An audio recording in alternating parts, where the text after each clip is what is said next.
Tómate un cafecito conmigo todos los sábados a las 4 de la tarde y vamos a tocar temas muy interesantes.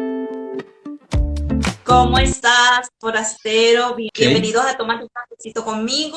Agradecido por la invitación. Yo también tengo el mío aquí. De hecho, yo quería comenzar con una pregunta, porque una de las cuestiones que más me llamó la atención a mí, yo cuando llegué a Brasil me llamó mucho la atención la manera en que se hace café aquí. Que en Cuba en algunas regiones se hace de la misma manera, es con un colador. Ya en Cuba, a decir verdad, en la mayoría de las regiones cubanas se realiza más un café con una cafetera que es conocida en Brasil como cafetera italiana. Yo la tengo aquí incluso de mi lado, pero quería compartir contigo porque estuvimos incluso una vez hablamos sobre que yo te veo bebiendo jarras de café y para nosotros culturalmente eso no nos encontramos bebiendo jarra de café. O sea, es algo que definitivamente nos llama mucho la atención y tiene que ser un café medianamente, ¿cómo puedo explicar? Suave, no muy fuerte, para conseguir beber una jarra de café, porque esto ya es mucho café, ya esto es mucho café para un café cubano. Pero vamos a bater un papo sobre eso. A ver, te muestro. A ver, vamos, yo voy a comenzar como invitado. ¿Me permites mostrarte cómo se hace café en Claro. Cuba? A ver, es una cafetera parecida a esta. Puede variar de tamaño. Esta es de 6 tazas. Ajá. Pero el concepto más o menos es el mismo. O sea, es una cafetera donde esta parte de abajo se llena de agua. Ella se abre. Y se echa aquí el café. Aquí adentro agua hasta la válvula. Se echa aquí el café. Se cierra. Y entonces una vez que ella comienza a ver el agua, uno pone una candela, ¿no? Y sale el café aquí arriba. Y entonces el café sale más fuerte, a decir verdad. Entonces esa es la forma que la mayoría de las regiones en Cuba se hace un café bien más fuerte. ¿Cómo se hace en Venezuela? Bueno, todo el mundo tiene su forma de hacer el café, pero Sí. yo particularmente, aquí me dicen que se llama greca en Venezuela. Yo agarro una ollita, coloco café así. Yo El lo colador. pelo, Ya, colador, eso. pero yo creo que es la forma más antigua en Venezuela, Sí. porque ahorita todo el mundo cafetera, forma más antigua y más económica para uno hacer un café. Creo que en Cuba, en muchas regiones se hace de esa, sobre todo en las regiones del campo. Y otro detalle, entrando en el clima del café, no todo café brasilero consigue ser realizado aquí. ¿Por qué? Porque hay mucho café muy fino. Y entonces tupe el colador que tiene interno en ese dispositivo y entonces uno tiene que estar remojando mucho la cafetera porque se calienta mucho y puede explotar. O sea, también tiene sus riesgos, hay que saber cómo utilizarla. Y entonces no vamos a hablar de más, que encontré un café con un sabor medio a chocolate, que Ajá. cuela bien en esa cafetera y consigue salir un café bien parecido al cubano. Entonces, ¿Qué bienvenida al café? café. Dime qué marca usas de café. A ver, es la que yo estoy utilizando actualmente, ya he probado varias. Yo estuve utilizando durante un tiempo en un mercado que queda cerca aquí de la casa, una que tostaban al momento, molían al momento, y era bien instantáneo, o sea que era un café bien fresco, lo cual Puro, ¿eh? quedaba con un aroma cada vez que se hacía café era maravilloso aquí en la casa. Consumimos durante un tiempo porque todavía mantenía un aroma, pero ya las últimas veces que los compramos no nos gustó. Antes de él experimentamos otros cafés como Café del Sitio, varias marcas de café, hay muchas marcas de café en Brasil, pero hasta ahora la que más me ha gustado personalmente ha sido Tres Corazones. Te voy a mostrar. A mí me gusta mucho el Tres Corazones, me encanta. Eh, Pero conseguí una promoción y me gusta este ok, con Jesús. ok. Es muy, muy bueno. Él viene en su cajita y el paquetico adentro. Bien chévere. El que yo Ajá. consumo es uno que es más con un sabor chocolate, porque tiene un sabor bien parecido al café cubano. Saludos para Leo, que siempre me acompaña en los cafecitos. Vamos a entrar en el tema. Cuéntame, háblame de ti. tienes una página, Forasteros en Brasil, ayuda a muchos cubanos, eres cubano, preséntate para que la gente te conozca un poco. David. Claro, claro. Mi nombre es Jean David, yo soy original de una pequeña isla de Cuba, conocida como Isla de la Juventud. Mi infancia y juventud fue en esa isla. Ya después en la universidad fui a vivir en La Habana para mi curso universitario. Después me quedé viviendo en La Habana hasta que tomé la decisión de emigrar de mi país. Razones diversas, cada uno tiene sus razones por las cuales emigrar de un país. Okay, yo creo que es algo muy personal y que cada una de las personas sabe, porque unos tienen unas razones políticas, otros tienen unas razones hasta incluso de inclinación sexual o no, por discriminación, por raza, por cultura, por lo que sea. Entonces, mi sentido de emigrar fue porque yo no percibí que como joven, formado con muchas ganas de crecer, yo iba a conseguir hacerlo en mi país, tristemente. Sí. Y hoy me demuestro de que infelizmente son esas dictaduras los que pierden. ¿Por qué? Sí. Básicamente porque tienen una inmigración de personas cualificadas, preparadas, con jóvenes, con ganas de trabajar, de, si no innovar, por lo menos de mejorar alguna cosa y que pudiera, chocando con la realidad como todo en la vida, en la sociedad no es diferente. No va a dar cierto la primera vez, pero a lo mejor la segunda con experiencia sí. Y si combinando generaciones, no existe un cierto errado, es simplemente una evolución.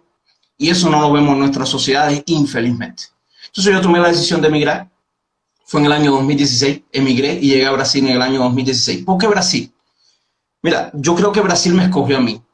Y todo cubano que esté asistiendo o que incluso asistirá después de nuestro encuentro, siempre encuentran en otros países un puente para seguir hacia dónde, hacia los Estados Unidos.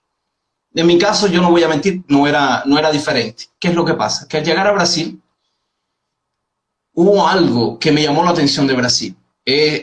Acoger, sí, todo el inicio es difícil, no hablamos la lengua, y mismo llegando a Brasil uno llega con la percepción, bueno, yo hablo inglés y hablo español, no me va a ser difícil porque Brasil está rodeado de países que hablan español y el inglés es una lengua internacional. Pero no fue así. Entonces, ese choque cultural con la lengua, sobre todo al inicio, siempre es lo que más nos causa un poco de estragos, ¿no? Pero nada, dio cierto y en un final comencé a trabajar en Brasil, desde el inicio comencé en un mercado, después trabajé en un spa, uno de los spas más reconocidos de Brasilia. ¿Y por qué Brasilia? ¿Me permite decirte por qué Brasilia? Porque yo entré en Brasil por el norte, por Roraima. O sea, Roraima, yo creo que los venezolanos y los cubanos hasta eso tenemos más en común. Muchos entramos por allá.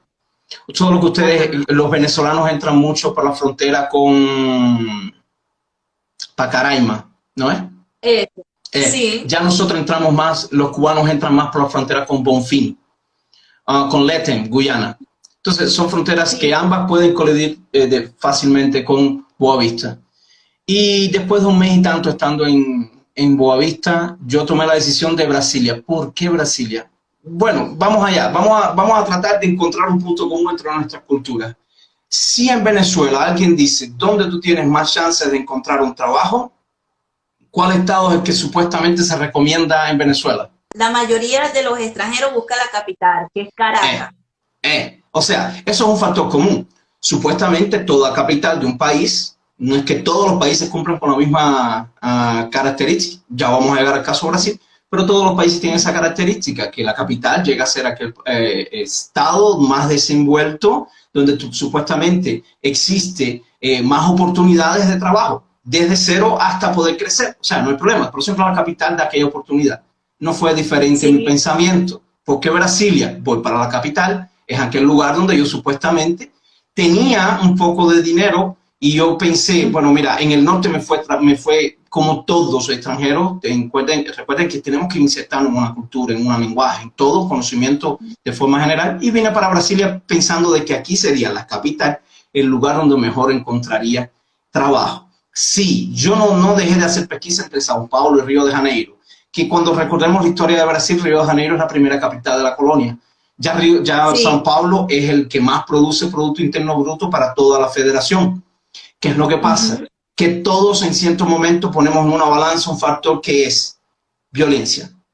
Y no es todo lo que te cuentan, pero es algo que en un final, cuando llegamos nuevos, no sabemos, no conocemos y no nos queremos aventurar en un lugar donde si hablan es porque algo hay. Entonces no decidí São Paulo, Río de Janeiro, y decidí Brasilia. Y por eso estoy en Brasilia, porque pensé que era un lugar donde iba a encontrar trabajo más rápido. Fue diferente. Sí. Brasilia es una ciudad que es pensada para un ambiente político. Brasil es la capital política. De hecho, cuando se oyen en los noticieros y en todo, dicen todos los estados y el DF. Es como si el DF, el Distrito Federal, fuera algo diferente. Y forma parte de la federación, pero fue planeada, pensada para un ambiente político. De hecho, Brasilia pertenece al estado de Goiás, pero ya no se llama siquiera estado de Goiás. Es un estado independiente, pero tomó territorio de semidesierto de Goiás, hizo lo que se conoce hoy como Brasilia, y hay muchos servidores públicos en Brasilia. Brasil es un continente. ¿Por qué tiene tantos servidores públicos, señora? Porque es un continente. No voy a entrar en el mérito de que si está correcto o no.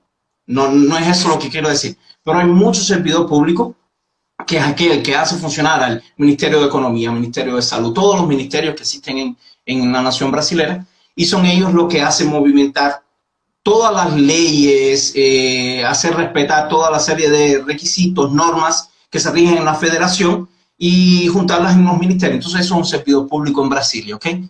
Pero ese servidor público tiene que tener una infraestructura alrededor de él, o sea, una comida, infraestructura de habitación, etc. Entonces surge Brasilia. Y cuando yo llegué aquí para insertarme en esa parte de servicio, fue un poco complejo, porque nuestra formación generalmente, todos queremos llegar a trabajar en lo que somos formados. Yo soy formado en economía, como ya dijiste, o mencionamos, ¿no?, en el post. Pero, a ver, existe aquel tabú, de cierta manera, que venir de países socialistas, la economía que nosotros aprendemos es diferente a otras economías de otros países. Y es un tabú, ¿por qué? Porque es una ciencia. Y la ciencia es la misma para cualquier país. O sea, todos los preceptos contables es matemática. Y la matemática no es diferente. 2 y 2 es 4 en cualquier cultura. 5 y 5 es 10 en cualquier nación. ¿Ok? Entonces, en los números reales, ya en los reales ya es otra cosa.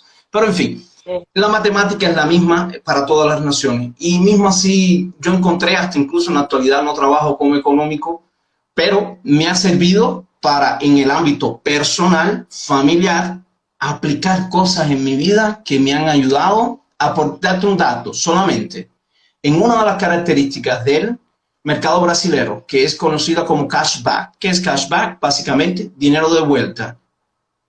En lo que va de año, este año, yo estuve viendo el otro día, yo recibí ya más de 1.000 reales en cashback. O sea, cuando vienes a ver, es una renta extra en algo que ya yo iba a comprar. No es comprar por comprar.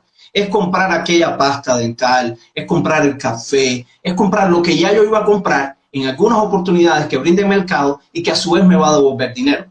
Ese dinero de vuelta yo puedo utilizarlo comprando otras cosas, lo que significa que el producto que ya yo compré me salió gratis. Y de hecho hace poco nosotros hicimos un post donde compramos el arroz, que es una de las que más llama la atención en Brasil, porque es uno de los que más ha sufrido un impacto en la crisis, que vamos a hablar de aquí a poco. Y yo compré arroz a 5 kilogramos por 11 reales. O sea, estamos viendo un valor pre-pandemia. Ya después de la pandemia el arroz comenzó a subir, ya vamos a hablar por qué las razones. Yo compré con un arroz con un valor pre-pandemia. No, pero yo pagué un poco más, sí, pero me van a devolver dinero. Y cuando ese dinero vuelva, el valor real del arroz fue 11 reales. Y eso me va a hacer como consecuencia que yo pueda comprar después azúcar, café o lo que yo quiera, un regalo para mi hija, lo que sea, con ese dinero que retornó, disminuyendo el valor del arroz, porque puedo comprar cualquier artículo de consumo, el que yo desee, en esa red de tiendas. Entonces, yo creo que eso es importante. Tenemos una página web. En esa página web, forasteroenbrasil.com, precisamente hay algunos artículos con links donde permite a las personas estudiar un poco y prepararse un poco sobre esos temas económicos, básicamente, que yo soy el que produce los artículos y allá podrán encontrar alguna de esas informaciones. Lucas tiene una pregunta para ti. Okay. Es muy difícil para un cubano obtener la visa en Brasil. ¿Visa para? Es muy difícil. Sí, pero visa para, porque existen distintos tipos de visa y visa de trabajo, visa para venir a Brasil, visa para salir de Yo Brasil, creo visa familiar.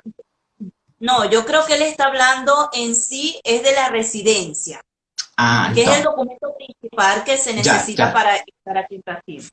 Entonces sí, para los cubanos, y cuando me refiero a cubano, no es solamente el cubano. ¿Qué es lo que pasa? Que hay una grande afluencia de migrantes cubanos y venezolanos a Brasil, pero no son las únicas nacionalidades que migran. En nuestro canal también convergen muchos argentinos, muchos uruguayos, chilenos, peruanos que nos hacen preguntas similares. ¿Qué es lo que pasa? Que hay un procedimiento migratorio diferente para cada uno de ellos. Por ejemplo, para los integrantes de Mercosur, yo tuve el placer de hacer un video con un venezolano que está en el canal de YouTube, Forastero en Brasil, que yo creo que nos está asistiendo. Allá definitivamente narramos, hasta incluso visualmente, cómo poder optar por la residencia temporal que se les es otorgada a los venezolanos, que es una residencia temporal por 2 años, que se puede renovar. Y aquellos que pertenecen a países fronterizos o a países de Mercosur tienen un proceso migratorio diferente al cubano. Ya algunos países de África, Gustavo, míralo aquí, está presente, saludos a usted, que acaba de saludar en el chat. El venezolano que quiso, gracias a Dios, también compartir sus experiencias con nosotros, que yo creo que como comunidad enriquece siempre ese intercambio de experiencias. Pero existen algunos países africanos, algunos países de Europa, que cuando llegan a Brasil no tienen las mismas facilidades de una residencia. Ahí entran los cubanos. ¿Qué es lo que pasa? Todo cubano entra primeramente con un proceso de refugio. No soy abogado, pero hemos estudiado el tema para tratar de llevárselo a la comunidad. Ese tema de refugio, igual que todo venezolano, cuando apenas cruza la frontera, entra con un documento de refugio, pero después puede fácilmente optar por la residencia. No es el cubano. El cubano tiene que seguir el procedimiento de refugio, que según la ley 9474 del año 97, no tiene un periodo mínimo. O sea, eso ya trae como consecuencia que puede estar como refugiado 4, 5, 6, los tiempos que sea. Mira, yo de hecho lanzo una convocatoria.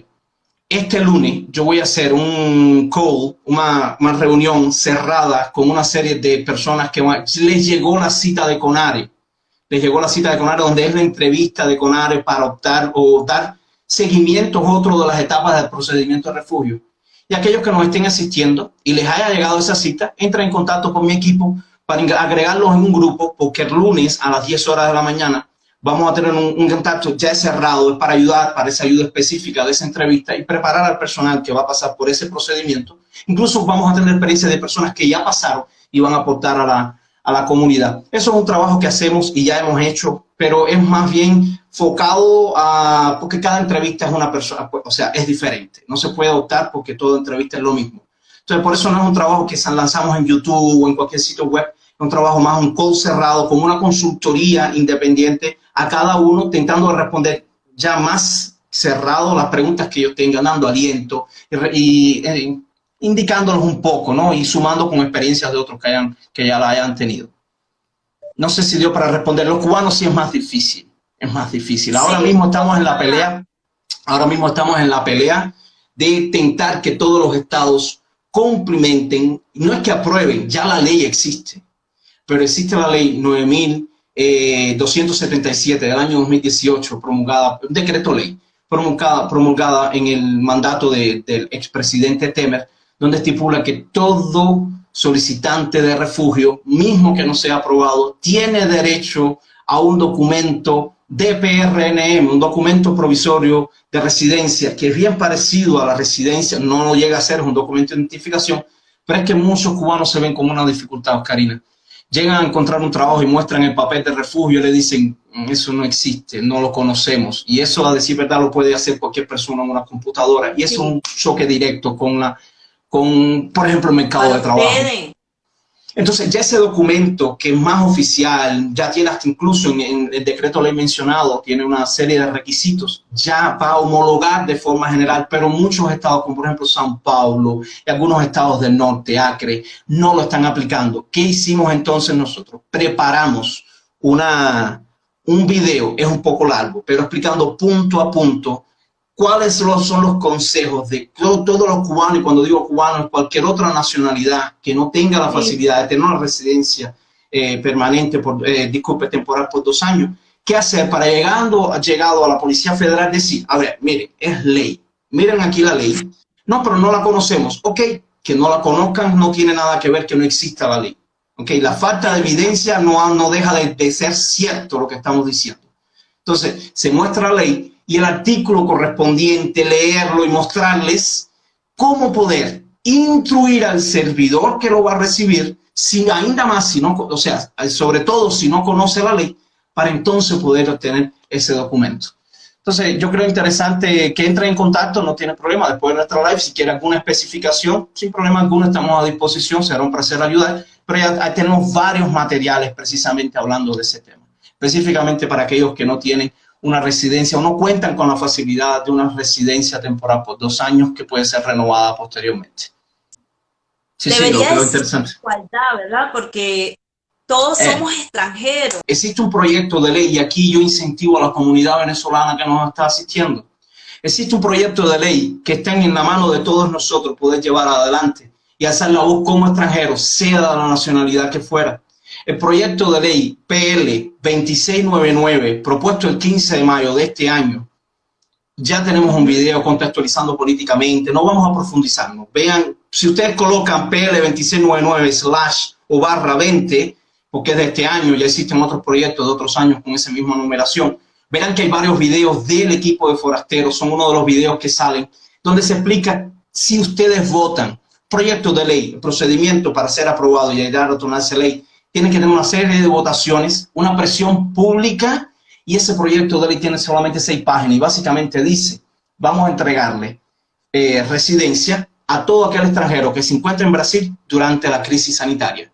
Entonces es un proyecto de ley muy humano que consigue dar visualizar todavía más a los extranjeros en un momento donde todos sufrimos en un espacio, en un pedazo de tierra que nos ha acogido a todos. Yo creo que pondría esa igualdad que sí está faltando un poco en los procesos migratorios de la que hablaste. A todos los venezolanos, mismo que tengan residencia, es solo entrar.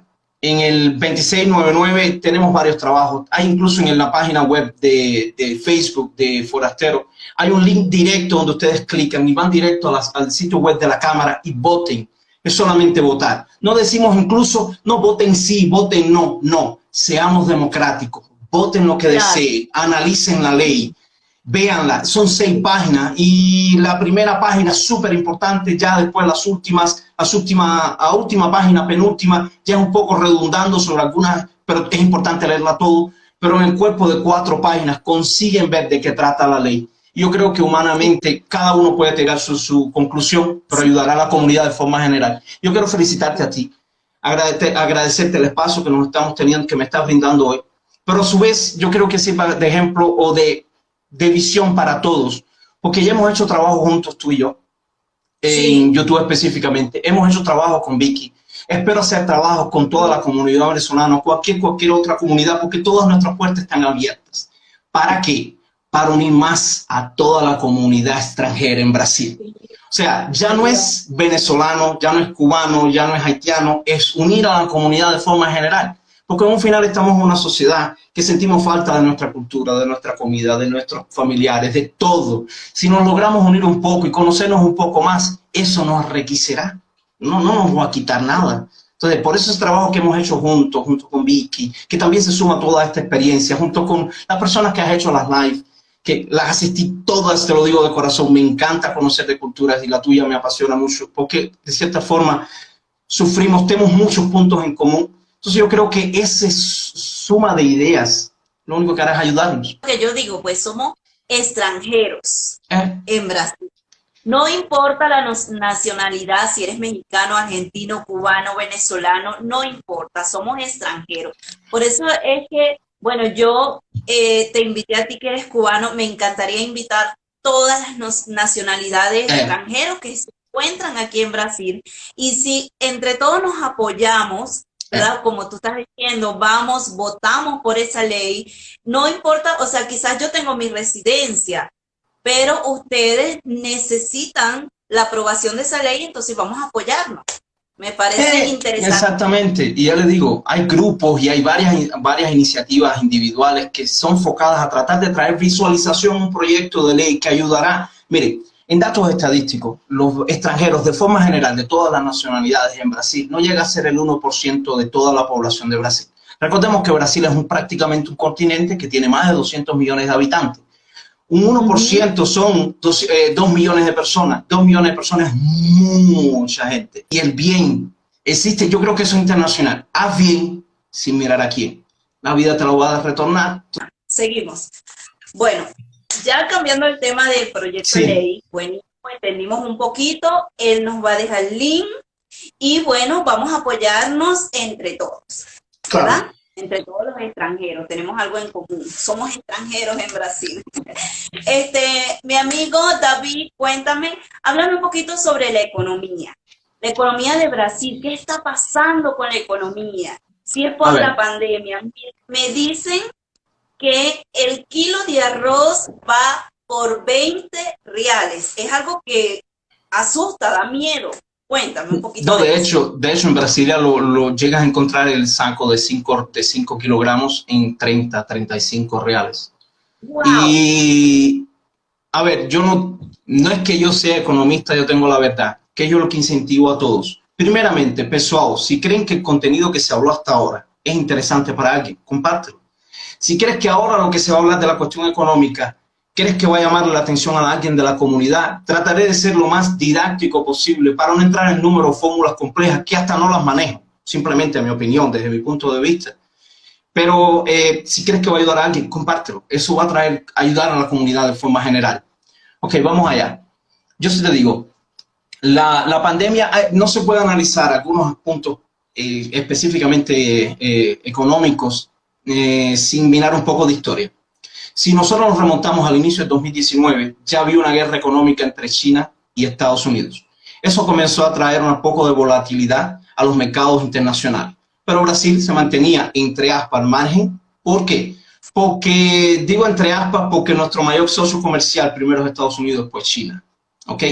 Eso tuvo una explosión a mediados de año. ¿Por qué? Porque Estados Unidos descubrió que China estaba devaluando su moneda de forma autoritaria. Devaluando es haciendo que su moneda valiera menos para que quedara más barato comprándole a China que a Estados Unidos o a cualquier otro mercado. Eso atraía a las personas que quieren comprar más barato y ellos lo estaban haciendo de forma expresa, devaluando su moneda para que le compraran a ellos. Eso es una actitud deplorable. Vamos a acordar, si tú simplemente estás devaluando tu moneda, tú primeramente no estás valorizando tu economía y en segundo estás llamando a personas a que te compren a ti con una competencia desleal contra el mercado internacional. Estados Unidos descubrió eso y cuando China ya no se vio para dónde correr, yo no quiero caer en cuestiones de, tú sabes, teoría de la conspiración, pero surge infelizmente la crisis que hoy estamos viviendo. Y cada día se demuestra más de que los datos de un gobierno, específicamente el chino, ¿cómo es posible que el epicentro de una crisis tenga unas estadísticas con países a más de 10.000 kilómetros, cuatriplican, quintuplican esas cifras? O sea, no es creíble, es estadísticamente imposible. Ya no me estoy hablando de yo creo que el socialismo, el capitalismo, el feudalismo. No, es estadísticamente imposible que el epicentro de una crisis tenga valores muy por debajo a países que se encuentran a más de 15 a 20.000 kilómetros, como por ejemplo Brasil. Entonces, con una situación, incluso China siendo uno de los países más poblados del mundo, nuevamente, entrando en términos estadísticos, es imposible. Pero bueno, ¿qué pasa entonces? En diciembre comenzamos a ver unos vestigios de lo que viene entonces aconteciendo hasta el momento. En diciembre hubo una alza de la carne. Yo creo que todos recordaremos que quedó mucho más cara la carne en diciembre en Brasil que en noviembre y en meses anteriores. ¿Por qué? En ese momento, analizando puntualmente, hubo una crisis en los países asiáticos, específicamente, nuevamente, los países chinos, en el país de la China, donde tuvieron que sacrificar a casi el 70% de su producción suina de puercos, porque hubo un virus que podría ser transmitido al humano, coronavirus, que de hecho hay varios estudios científicos que se estipula que debe haber un hospedero intermediario entre en fin, no vamos a entrar en ese análisis. Y ellos entonces tuvieron que virarse a mercados internacionales a comprar o suplir la demanda que su población quería de carne. Y como ellos pagan en dólares, le era más beneficioso a los productores brasileños o de cualquier otro. Recordemos que Brasil es uno de los mayores productores de carne del mundo. ¿Okay? Entonces, se viraron a mercados emergentes, la India, la China, disculpen, la India, Brasil, y comenzaron a comprar producciones, tanto presentes como futuras. Eso hizo como consecuencia que el productor brasileño, pagándole en dólar y con una valorización del dólar, que ya hablaremos por qué, le era más beneficioso vender a China, mismo con un pago futuro, que vender en el mercado nacional. Eso trae como consecuencia una ley que todos conocemos, pero que pocos aplicamos a nuestra vida cotidiana, y es una de las cosas que impacta directamente en su vida familiar, en la mía, económicamente hablando, que es precisamente la ley de oferta y demanda. Todo el mundo lo ha escuchado hablar en algún momento, pero básicamente cuando escasea un producto, sube el precio. El mayor ejemplo que muchos conseguirán aprenderlo es la plata y el oro. Ambos son metales, ambos con características, cada uno en su región, pero el oro es más escaso. Por eso el oro es más caro. Eso es oferta y demanda. Mientras mayor escasez de un producto en un mercado, hace que su valor se aumente o se dispare. Lo cual aconteció con la carne. Saliendo carne, la demanda en Brasil no fue que creció, se mantuvo estable, pero la oferta de carne disminuyó, saliendo una oferta hacia el exterior, y eso hizo que aumentara entonces el valor interno de Brasil. Eso trae como consecuencia que ya en febrero o marzo comienzan a verse algunos, se comienza entonces ya a fijar más seria la cuestión de la pandemia en Brasil. Comienza el lockdown y una serie de cosas, pero que nuevamente no se puede ver puntualmente porque todo es como un efecto dominó. Cuando se hace ese lockdown o se separan los trabajos para tratar de parar en la medida posible el esparcimiento de un virus que es totalmente desconocido y muy fácil con una alta tasa de contagio. Pero cuando paras las personas a ir a trabajar, ¿qué pasa con el productor de arroz? No produce. ¿Qué pasa con el productor de café? Tiene su fábrica cerrada. Entonces, todo eso es un efecto dominó que trae como consecuencia, a su vez, que aquellos inversores extranjeros que invertían en Brasil retiren sus inversiones y emigren hacia una moneda que sea más estable en el tiempo. La moneda del dólar tiene más de 200 años y ella se ha probado más estable en el tiempo que el real. El plano real en Brasil es a partir de los años 90. Y desde que surgió el real, que en su momento estuvo 1-1 con el dólar, yo tengo un dato triste. La moneda brasileña, y salió la semana pasada, es la moneda que más se ha devaluado frente al dólar en la crisis. Porque la economía de Brasil es una economía emergente. Brasil no es un país desarrollado, pero como país emergente depende mucho del agronegocio, que es uno de los pilares fundamentales de Brasil.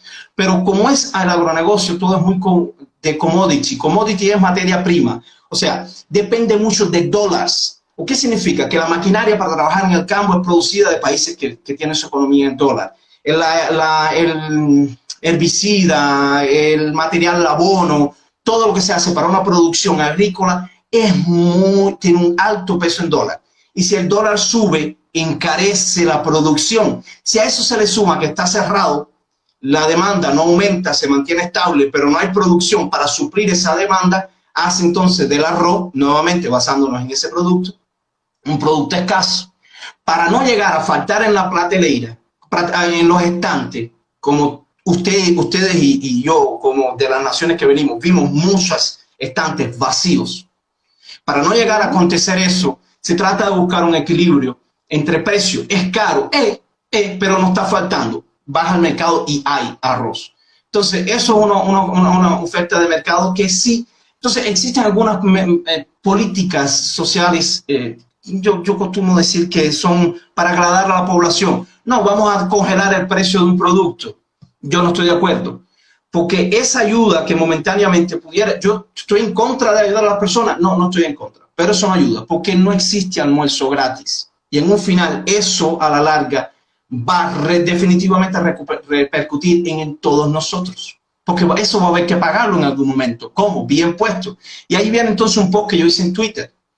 En el post de Twitter yo pegué un artículo de hace unos años donde vimos el % de impuestos que incluye. El mayor impuesto de Brasil viene en el consumo. O sea, en el arroz que usted compra, en el azúcar, en la leche.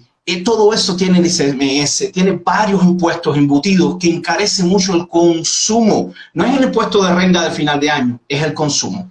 Y el impuesto del arroz, por supuesto, es de casi 20%. Imagine que usted pague 10 pesos por el arroz 2 es de impuesto. 2 es de impuesto. O sea, es absurdo. Es muy caro el impuesto. Entonces, si llegado un momento, usted baja un poco la recaudación. No, pero entonces, ¿cómo conseguimos revertir el impuesto en la sociedad? Como todo, se revertiría en las áreas esenciales. Salud y comida, ¿ok? Sí, pero si tú estás recaudando menos, si tú bajas ese 2%, el arroz no aumentaría tanto. Porque mientras más aumente el valor, más aumenta el impuesto. Es una cuestión matemática. No es lo mismo el 2% de 10 que el 2% de 100, que el 2% de 1000. Y mientras más aumente el precio del arroz, atendiendo a una escasez de productos, oferta y demanda, hace que el impuesto también aumente. Entonces estamos pagando más caro el arroz, no solamente por un aspecto económico del mercado internacional, que es una crisis mundial, otra cosa. China tuvo que también a China, como todos países asiáticos, que son los mayores productores de arroz del mundo, tuvieron que ver cerrar, lo cual hizo que su producción interna disminuyera. Y ellos, si son los que más exportan y ahora no pueden exportar para consumir internamente, ese arroz que venía antes de la China, ahora no viene. Entonces el arroz actual que hay aquí es menor. Eso crea ese proceso de escasez, hace precisamente que cuando colocamos el precio del arroz, colocamos en todo, ¿ok? Aumenta el valor del producto, sin contar de qué, aumentando el dólar. ¿Por qué aumenta el dólar? Oferta y demanda. Vamos a comenzar a dar algunas opiniones o sugerencias de cómo poder prevenirse ante ese efecto que ya vimos una explicación de por qué aumenta, de que si hay alguna pregunta que la mencionen o si tienes alguna duda, Karina, pero si no se comprendió alguna cosa, por favor pueden preguntarlo, puedes preguntarme porque tu duda puede ser la duda de la comunidad, entonces pueden preguntarlo. Yo estoy entendiendo, me parece bien interesante el tema, estoy calentando un poquito de café. Mira este humito, te lo voy a mostrar aquí rapidito y ya vamos a retomar el tema. El café venezolano. Yo también me serví aquí un poco ahora. Rico, rico. Escuchando. No, puedes seguir, ¿eh? Seguridad hace que se comprendan algunos términos, incluso sobre todo más que nada en la economía familiar. Esa economía familiar que es de la que vamos a hablar ahora poco, de cómo poder prevenir o protegerse de cierta manera sobre un efecto económico de que no va a parar ahora. Por lo contrario, que en mi opinión, como económico, va a ser que el dólar no va a disminuir en un futuro inmediato, así como también no va a disminuir por la manera de que es medido estadísticamente, básicamente, el nivel de desempleo en Brasil. A lo que yo he hecho para tratar de protegerme un poco sobre esa crisis. A ver, el valor de los productos de la canasta básica es muy afectado, además de los procesos que hemos hablado, por algo conocido como inflación. Todos lo hemos escuchado hablar en algún momento. No es solamente economizar, tienen que ser analizados aspectos macroeconómicos en una sociedad para saber si lo que se está economizando te va a sustentar en un futuro. Infelizmente en toda América, eso no es una cuestión de Venezuela, no es una cuestión de Brasil, no es una cuestión de Cuba. Yo creo que aquellos que nos asistan de otras naciones podrán sumarse al debate. Hay una alta escasez de cultura económica. No tenemos una cultura financiera que sí todo el mundo sabe que no se puede gastar más de lo que se ingresa. Pero ¿cómo llegar a eso? ¿Cómo hacer una planificación familiar? No, ingreso 100, gasto 80. Ok, pero ¿sabes en qué gastaste los 100? O sea, hay una serie de puntos que todo comienza desde la casa. Y aquí ya voy a entrar para no extendernos mucho más y tratar de ser más objetivo en qué poder hacer. Por ejemplo, ¿qué yo hago? Sí, ahí es donde te digo, mi formación como económico me ayudó a tener ese pequeños análisis, porque en la contabilidad no faltan 3 centavos. Ah, no, 3 centavos no es problema. No, en la contabilidad tienes que encontrar los 3 centavos, a ver a dónde fueron, porque eso hace total diferencia en una fórmula matemática: activo igual a pasivo más capital. O sea, no puede dar a la izquierda 5 y a la derecha 4,7. No, tiene que ser 5 en ambos lados. Eso es matemática, ciencia. Por eso que yo digo que la ciencia contable o económica es a nivel mundial. Mismo que los números como nosotros los conocemos hoy, 1, 2, 3, no son siquiera, muchos creen que son romanos. No, los números romanos son totalmente diferentes. Nosotros tenemos una matemática actual arábica, que fue contra lo que los romanos lucharon. En fin, eso es una historia súper interesante. Entonces, ¿qué yo hago personalmente? Yo contrato, yo lo pago, yo le di beneficio, pero existe una versión gratuita. Y en el mercado hay varias aplicaciones que ustedes pueden tener en su celular y con su computadora. Y ustedes comienzan, exacto, si usted, yo te puedo decir cuánto yo gasté de arroz hace 2 años, en el mes que me digas. Porque yo registro cuánto gasté en azúcar, en todos mis gastos, todos mis ingresos, todo, en una aplicación que al final de mes ella me da un relatorio y me dice, gastaste tanto en arroz, gastaste tanto en electricidad, gastaste tanto en cerveza, en caramelo, en jugo, en refresco, y eso entonces me hizo ver en un inicio, wow, como yo gasto comiendo en la calle. Sin embargo, mi gasto en casa, si yo compro este producto, consigo gastar menos, teniendo el mismo resultado y aún así economizo. Entonces, no es hacer una autopsia de lo que ya aconteció, es tratar de pegar ese resultado de una historia para ver cómo mejorarlo en un futuro. Y eso no tiene que ser económico. La misma aplicación, sea cual sea, yo no voy a mencionar nombres porque ustedes pueden poner en Google Store, yo puedo decir la que yo utilizo. No recibo nada por eso. Yo, de hecho, ya la pagué. Y ya hemos hablado en la comunidad. Yo he hablado sobre cómo utilizarla. Y de hecho, no fue ni siquiera la que comencé utilizando. Comencé utilizando otra, después mudé. Porque me daban unos datos que yo necesitaba. Pero es lo que yo te digo, Karina. Hoy yo tengo 6 fuentes de ingreso diferentes. 6. Además de mi trabajo, las otras fuentes alternativas de ingreso son, por ejemplo, inversiones en bolsa de valores, cashback, es una fuente de ingreso extra. O sea, y solamente te dije de cashback, en lo que va de año, yo generé en cashback un salario mínimo. O sea, un salario mínimo en cashback, que eso yo no lo trabajé, el dinero trabajó para mí. Cuando vienes a ver un salario mínimo es un mes de alquiler que yo no pagué, el dinero trabajó y lo pagó por mí. Entonces, es ir utilizando esos mecanismos que con esas aplicaciones, tú primeramente consigues... Tiene un historial de que, caraca, mira cómo yo estoy gastando en X o en Y. Yo a lo mejor pudiera gastar un poquitico menos en X y esa diferencia me va a ayudar.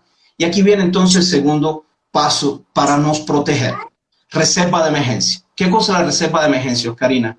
Yo sé que no queda mucho dinero al final del mes, pero si nos acostumbramos a invertir la reserva de emergencia con lo que sobra, no va a dar efecto porque siempre vamos a necesitar algo. ¿Qué es lo que yo hago personalmente? No tiene que ser la realidad de todo el mundo. Yo estoy hablando de mi experiencia. En Brasil también tiene esa estabilidad, entre comillas, estabilidad, porque también yo no sé cuánto yo voy a recibir todos los meses, pero bueno, uno recibe a principio de mes. ¿Okay? Una vez que cae mi salario, ya yo sé cuánto yo gasto en energía, en alquiler, en todos los gastos básicos, fijos, que es lo que yo amo, fijo, ¿no? Los gastos de celular, de alquiler, de comida, que puede ser variable dependiendo de un mes u otro. Pero esos gastos fijos, ¿qué es lo que yo hago? Yo los aparto, correcto. Ya yo tengo una noción de cuánto yo gasto mensualmente fijo. ¿Qué es lo que yo hago entonces cuando entra el dinero? Yo invierto mínimo el 10% de lo que me entra de dinero mensual al inicio del mes. Para vivir el resto, me viro. Tiene que alcanzar con lo que quedó. Pero ese 10% guardado todos los meses me hizo que ahora mismo, habiendo esa crisis, a mí no me faltó comprar nada. ¿Por qué? Porque para eso es la reserva de emergencia. A ver, vamos a colocar un ejemplo. ¿Alguien contrata el seguro del carro cuando ya chocó el carro? No, uno contrata el seguro antes para, si acontece el accidente, poder tener de dónde poder sufrir un gasto que puede ser muy grande, muy elevado. Es eso lo que yo hago. Yo contrato mi seguro propio, yo invierto. Puede ser un 5, puede ser un 6, puede ser un 10, puede ser un 20.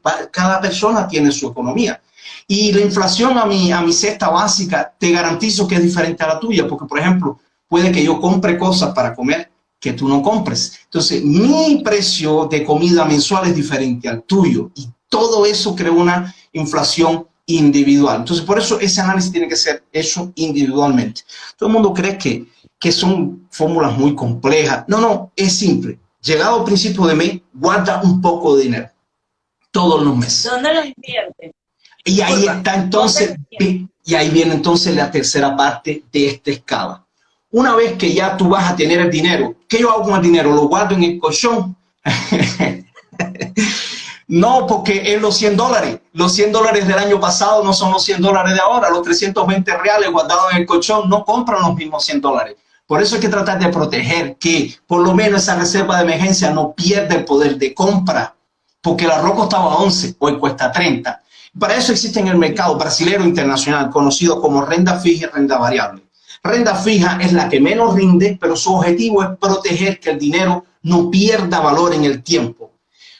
Ahí ya tendríamos que entrar a hablar sobre la tasa de intereses de Brasil, conocida como Selic, que está en los menores patamares históricos. Tenemos varios videos sobre eso, no quiero extenderme mucho, pero ¿qué te aconsejo? Yo hice un ebook, un libro totalmente gratuito, que pueden entrar a forasteroenbrasil.com, que es el sitio web de la comunidad. En ese sitio web, cuando ustedes hacen el cadastro, que pueden hacerlo con Google, pueden hacerlo con Facebook, pueden hacerlo con email, pueden hacerlo como quieran. Una vez que se cadastren, en el propio cadastro de ustedes, vayan donde dice ebook. Y en ese ebook van a encontrar una forma de rentabilidad o de dónde colocar su dinero. Todo aquel que tenga una cuenta bancaria en Brasil lo consigue hacer. Solamente necesitan una cuenta bancaria. Y con esa cuenta bancaria, ustedes pueden invertir en una modalidad conocida como CDB, Certificado de Depósito Bancario. Pero ese CDB tiene que cumplir con unas características. Mínimo rendir 100% del CDI y que sea de liquidez diaria. Son términos un poco técnicos. En el libro los explica.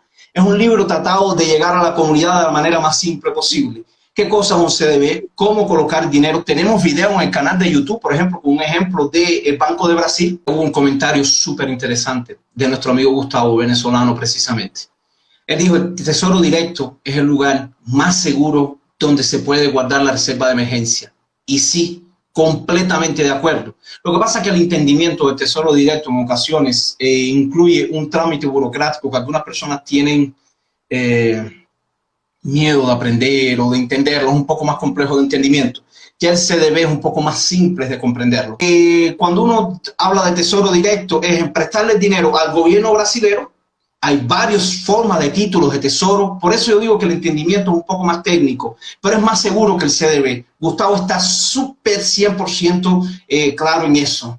Es más seguro prestarle al gobierno que prestarle a un banco, porque el gobierno no va a quebrar. Va a imprimir más dinero, el banco no puede. El banco no puede imprimir dinero. Entonces, por eso quebra más un banco que un...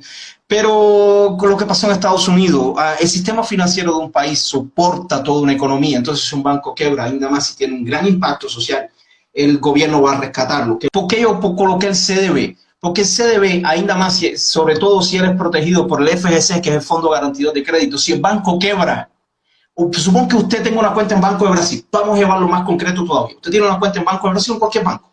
Cualquiera. Puede ser digital o no.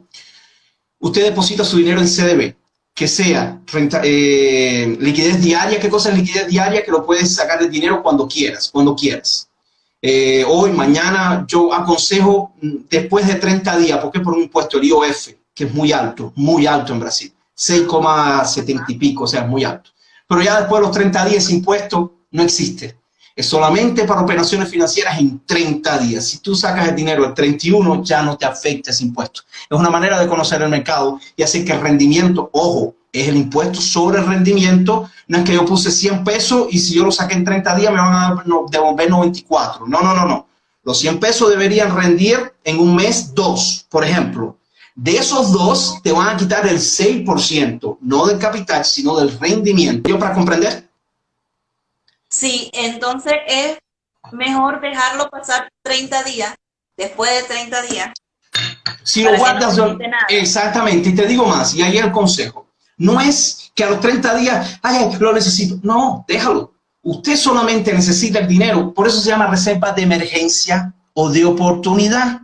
Entonces, toda economía que se hace siempre va a tener un beneficio. Yo creo inteligente esa cultura y el canal de YouTube mío, que yo creo que todos queremos ayudar a la comunidad desde nuestro punto de vista. Por eso YouTube es una plataforma tan democrática.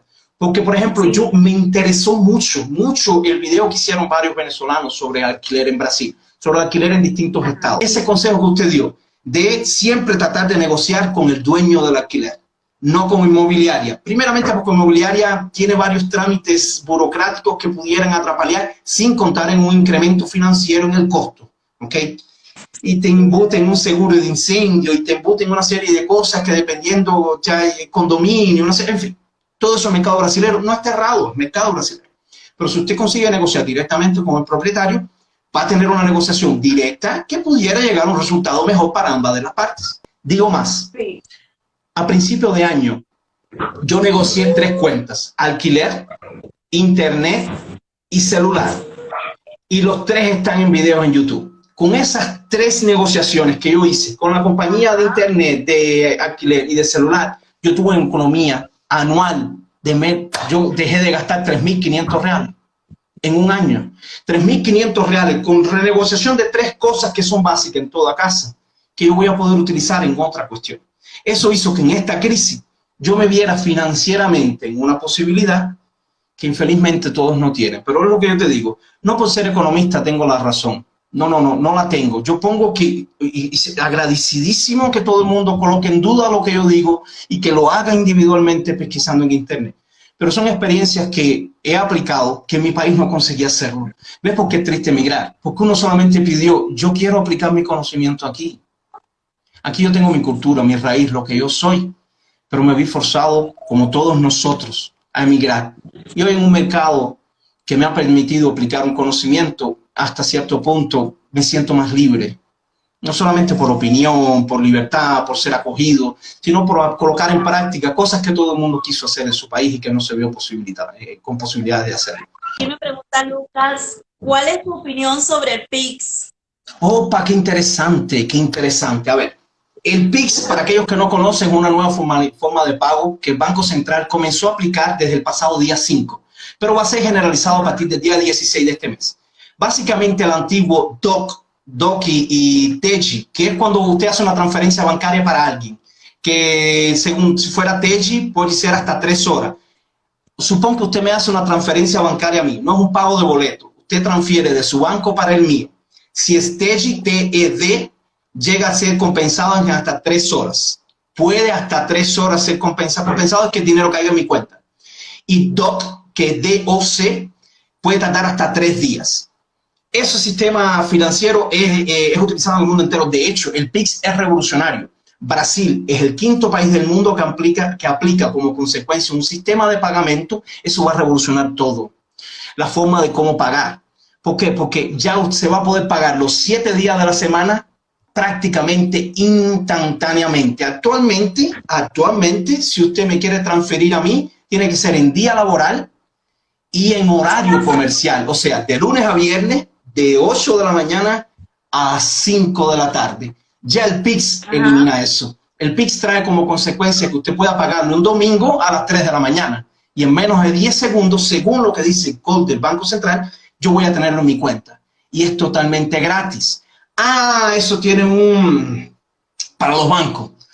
Un gran por ciento de receta de los bancos es por el cobro de servicios. Por ejemplo, tienes derecho a hacer 3 TEGI semanales o al mes, pero cada TEGI, TED, que es la transferencia, cobran tanto. ¿Ok? Ya en la actualidad el banco no va a poder cobrar por eso, porque el Banco Central obligó, entre comillas, a que todo el sistema financiero va a tener que migrar a un sistema de pagamento inmediato, que es el PIX, que va a revolucionar mucho. De eso incluso muchos extranjeros, y los venezolanos son testigos de eso, somos emprendedores. ¿Cuántos venezolanos no hay emprendedores en Brasil? Cientos. Y todos están luchando una manera de tener una fuente de renta. Eso va a facilitar mucho la vida del empresario, porque ya no va a tener aquel problema de aguardar hasta el final de mes a tener el pagamento de un cliente. Va a ser inmediato, teniendo ya un capital de giro más rápido y poder reinvertirlo en el negocio. Entonces, eso, yo en lo personal, de hecho, hay una curiosidad con el PIX. Todos aquellos que trabajan con internet, lo cual le aconsejamos siempre a nuestra comunidad, cada trabajo que se haga, mismo que sea de servicio, insértense cada vez más en las redes sociales. Ya no hay cómo existir, y esta situación, esta crisis ha traído como consecuencia que nos traiga esa experiencia. Tenemos que sentarnos más en las redes sociales. Ese trabajo social tiene una propaganda de gratis a tu servicio. O sea, tiene varios beneficios, que no te limitas, incluso dependiendo del servicio que brindes, hasta geográficamente. Por ejemplo, yo estoy creando un curso. Cuando yo termine de producir el curso, yo lo voy a poner en una plataforma, y esa plataforma lo adquiere el que quiera. Y eso yo puedo estar en cualquier lugar del mundo, aquel que lo compre es una receta extra. requiere de otra serie de disciplinas. O sea, ok, pero mientras se inserta en Internet es genial. Eso entonces va a traer como consecuencia que si usted vende algo y hay en el sur, pero hay alguien del norte que lo quiere, él va a poder pagar con el Pix instantáneamente. Lo consiguiendo usted tener un dinero más rápido que pueda hasta incluso pagar el flete para que le compre el servicio. No se limita geográficamente. Entonces, hay varios beneficios. Y otra cuestión, aquellos que se insertan en Internet, hay algunos mecanismos de llamar la atención al mercado para el servicio que se brinde, que se llama como mailing. Mailing es que usted lanza, no sé, un paquete de 1 millón de emails para usted y para la comunidad. Se pagaría por ese servicio para que 1 millón de personas reciban en su email: oye, ven a ver mi servicio, ven a ver mi producto. O sea, es aquella propaganda, ¿ok? En email. Eso se paga, que se paga por paquetes de cantidad de personas. Con el Pix, eso prácticamente se torna cero. Eso va a traer como consecuencia, Oscarina, porque es de gratis. Es de gratis. Y eso va a traer como consecuencia de que aquellos que vivían de esa fuente de renta van a perder su trabajo. ¿Es ruin? ¿Es malo? Depende. Porque hoy no existe ya, por ejemplo, cazadores de ballenas. Hoy ya no existen vendedores de hielo. Hoy ya no existen personas que apagaban las luces en la calle que eran de queroseno. Eran trabajos que existieron en algún momento, pero con una revolución industrial fueron desapareciendo, pero surgieron otros. Entonces, toda esa revolución tecnológica trae como consecuencia que algunos se vean directamente impactados, pero esa curva de desempleo va a aumentar momentáneamente, pero después vuelve a estabilizarse porque se crean otras fuentes de renta. Entonces, yo encuentro en el Pix una propuesta bien interesante. Para finalizar, Forastero, sobre tus redes sociales para que las personas que nos estén viendo Claro. puedan visitarla. A ver, tenemos el sitio web www.forasteroenbrasil.com. En él encontrarán varios artículos voltados no solamente a las cuestiones, sí, la mayoría son para aspectos económicos, pero ahí pueden encontrar, por ejemplo, cómo sacar la licencia de conducción, cuál es el procedimiento del CPF, sí, hay artículos del Pix, bancos digitales, una serie de cosas, en fin. Tenemos el canal de YouTube, Forastero en Brasil, y en fin, Forastero en Brasil en todas nuestras redes sociales, sea Twitter, Instagram, la página web, todo, Forastero en Brasil. Perfecto, bueno, vamos a finalizar. Oscarina, hable mucho, me disculpa. Tranquilo, quiero darte las gracias, verdad que aprendimos un poquito de economía contigo. Fue un placer. Un placer sí, conversar contigo. Si quieres despedirte de la comunidad, puedes hacerlo. Sí. Agradecidos a la comunidad que te sigue y que nos sigue y que de cierta manera nuevamente este tipo de intercambio yo lo veo muy beneficioso. Porque no es que llame la atención o no de una persona en específico. Yo creo que de una manera u otra este intercambio de ideas entre culturas enriquece un conocimiento de forma general. Hay algunos que lo pueden adoptar de una manera, otros de otro, pero el intercambio de ideas siempre fue. Entonces, agradecidísimos nuevamente por tu invitación y como siempre, muchas gracias. De verdad fue un gusto tenerte, aprendimos muchas cosas, como ahorrar dinero, economía, aprendimos de todo un poco. Gracias. Y bueno, quiero decirles a la comunidad que vamos a tener la semana que viene, vamos a tener una chica cubana, también paisana tuya.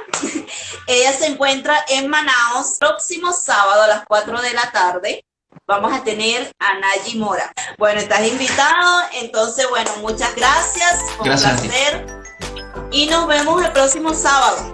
Chao. Chao, pessoal. Chao, chao.